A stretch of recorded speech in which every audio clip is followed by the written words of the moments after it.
I'm not going to tell today about everything what I was doing because I actually have some really exciting news to share. If people would come in here, they'd be glad they heard it. Um, but just quickly, Wow.ai is an AI entertainment company. We're not here to reinvent finance or end starvation. We wish we could do those things, but we're not smart enough. So we decided instead to try to entertain people. And so there was an opportunity that came up a few weeks ago. For those of you who don't know about what's happened with Infowars and the whole bankruptcy situation that they've had, the short version of the story is, he lost $1.5 billion to the families of the Sandy Hook victims. It was free speech systems that lost it, and he also lost it personally. And it got tons of press. And last year, like in the fall of last year, The Onion bid $1.75 million to buy Infowars out of bankruptcy. Alex Jones's friends bid $3.5 million. The families told the trustee to accept the $1.75 billion, or $1 million, not billion, $1 million. And the judge ended up, well, it got tons of press, and then the judge ended up shooting it down because, frankly, it is too low. It's a very valuable asset. And two, the trustee didn't do his job of trying to maximize how much money the family should have gotten. They should have asked for a counteroffer. There should have been a more fair process because the trustee is supposed to maximize the amount of money that the creditors receive in bankruptcy court. That's the trustee's job. So we saw an opportunity and we launched Wars.ai, which is an actual AI. It does a lot of the crypto AI stuff that you guys are used to. Like it posts nonsense 24 hours a day. It's an unpaid KOL. And it posts conspiracy stuff, not conspiracy stuff. It's trying to be witty, and in the coming weeks it'll be doing much more. We're like rapidly advancing the tech behind this whole thing. But where we thought we had an end, where it gets interesting, scroll down to the tokenomics part real quick. So this is what we did. Keep going. Look, well, yeah, hit no thanks. Okay, now scroll a little more, stop.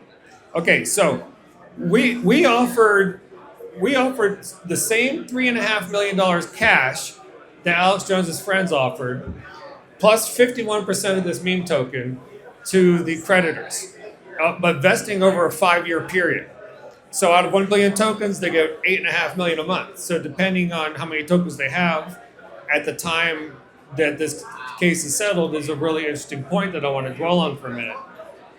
Because what we're doing is, once we win, and we're going to win, after we win and after we receive the assets, we're going to put to vote for 90 days. We're going to receive proposals from people that want to operate, buy, or lease the website. And then we're going to let the token holders vote on which proposal that we take. So we're going to democratize, decentralize who's going to actually run Infowars. The longer it takes in court, the more votes the families will have. Or maybe the families just decide to tell the trustee to sell the tokens for cash. It's going to be interesting to find out. And then we have 10% of the tokens set aside for the operator of the website. So the operator, I believe in the token holders. I know for a fact the token holders are going to do what's in the interest of the tokens. Even if I end up spending $5 million and someone offers $1, but they're going to do amazing things for the token holders are going to vote for that guy, right? So whoever gets the winning proposal not only gets to control the website, but they get this 10% of tokens that are also going to vest over 5 years.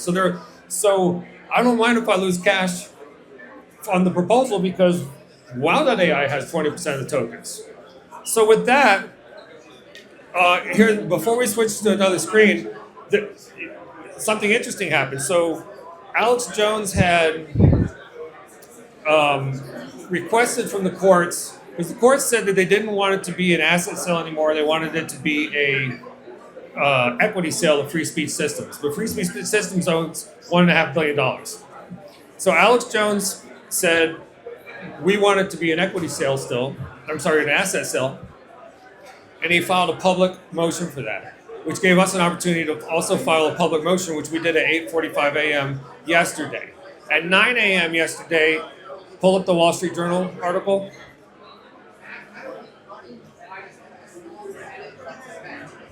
No, it's one in the middle. Yeah, that one right there.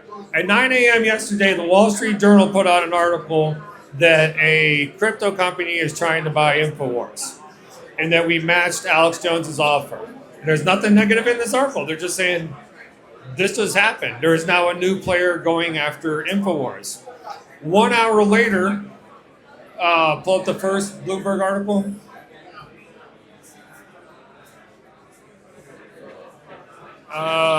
The bankruptcy lawyer. 1 hour later, this one comes on.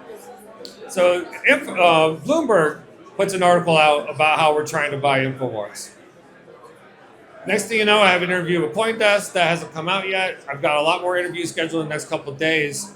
But now pull up the last link, because this is my favorite. Yeah, so some of you might know who Matt Levine is. Matt Levine has a huge following. He's widely respected. He has 4.5 million people on his newsletter. This article is going to go out as a headline article tomorrow morning on this newsletter. Right now, it's the main article on his actual webpage. Can you expand this to make the text a little bit bigger? Because so this is Matt Levine giving an opinion on what we're actually trying to do. So scroll down a little bit. So he's talking about how Wada.ai LLC, Puerto Rico based, includes the $3.5 million cash plus 51% of the supply. Keep scrolling. Okay, there's my name mentioned with Infowars, and I'm not being shit talked by a reporter so far. Amazing. So we have maintained being neutral, which is fantastic. My favorite quote, though. Scroll a little bit more. Keep going. Wait, stop. We slow down. All right, keep going a little more. Keep a little bit more. Keep going a little bit more. Sorry. Okay, wait, stop. All right, so this is Matt Levine's language. You have to know that at every level, I hate to say this, but it's a good idea. I mean, I appreciate the cleverness of the guy trying it. I'm not saying that you should buy the coin or the bankruptcy judge should give the assets, but then he goes on and talks for about another 2,000 words about how it actually is a good idea. And that issuing a meme token to try to buy something out of bankruptcy court is incredibly innovative and it might actually work. This is Matt Levine saying this. I mean, Jill, do you have an opinion? I mean, does anybody have any questions? I mean, this is it's just basically an update. I'm not pitching anything. I'm just really excited about all this press that we've gotten and what's about to come in the next couple of days. To quote the A-Team, I love it when a plan comes together. So.